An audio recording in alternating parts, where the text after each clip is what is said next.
learning Quran together. بسمillah الحمدللہ والصلاۃ والسلام علی رسول اللہ۔ آج سے سورہ الحشر شروع کرتے ہیں۔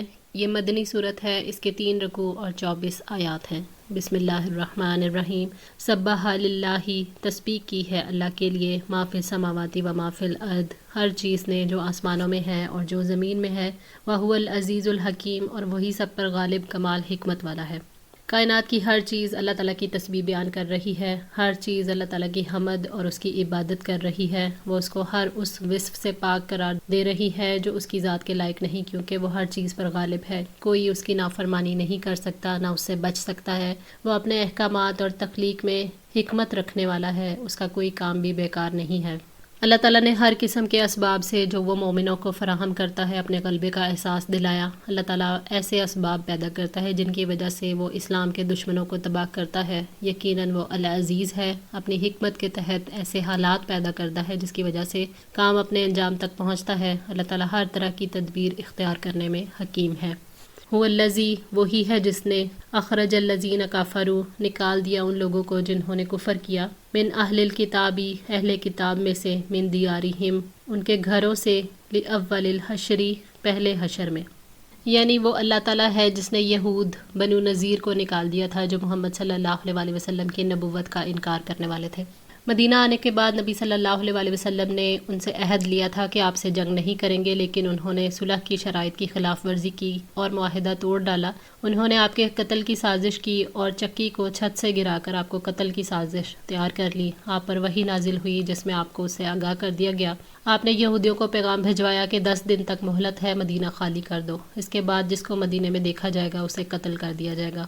بنو نذیر مدینے سے نکلنے کی تیاری کرتے رہے۔ اسی دوران عبداللہ بن ابی نے انہیں پیغام بھیجا کہ آپ لوگ اپنے گھروں سے مت نکلو، میرے ساتھ 2000 آدمی ہیں جو آپ کی خاطر جان دیں گے۔ قبیلے کے سردار نے عبداللہ بن ابی کی بات مان کر آپ کو پیغام بھجوایا کہ ہم اپنے گھروں سے نہیں نکلیں گے، جو چاہے کر لو۔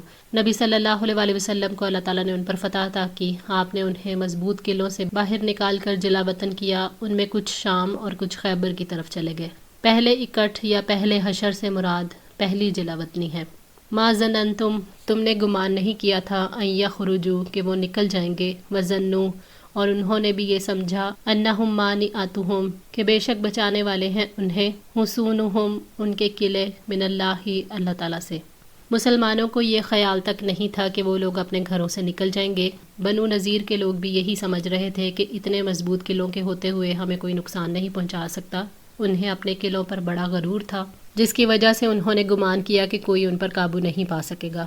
فَأَتَاهُمُ اللَّهُ، تو اللہ تعالیٰ آیا ان کے پاس، من حیث لم یحتسبوا، جہاں سے انہوں نے خیال بھی نہیں کیا تھا، وَقَذَفَ، اور اس نے ڈال دیا، فی قلوبہم الرعب، ان کے دلوں پر رعب۔ اللہ تعالیٰ نے ان کے لیے ایک ایسا طریقہ اختیار کیا جس کے بارے میں انہیں گمان بھی نہیں تھا کہ انہیں یہاں سے پکڑ لیا جائے گا۔ اللہ تعالیٰ نے ان کے دلوں میں ایسا خوف ڈالا جس کے سامنے تعداد اور ساز و سامان کا کوئی فائدہ نہیں تھا۔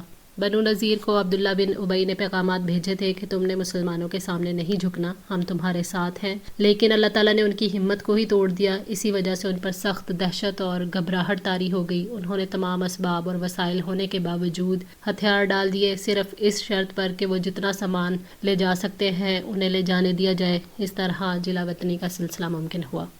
یخربونا، وہ برباد کر رہے تھے، بیوتہم بایدیہم، اپنے ہاتھوں سے اپنے گھروں کو، وایدی المؤمنین، اور مومنوں کے ہاتھوں سے بھی، فاعتبروا، پس عبرت پکڑو، یا اولی الابصار، اے آنکھوں والو۔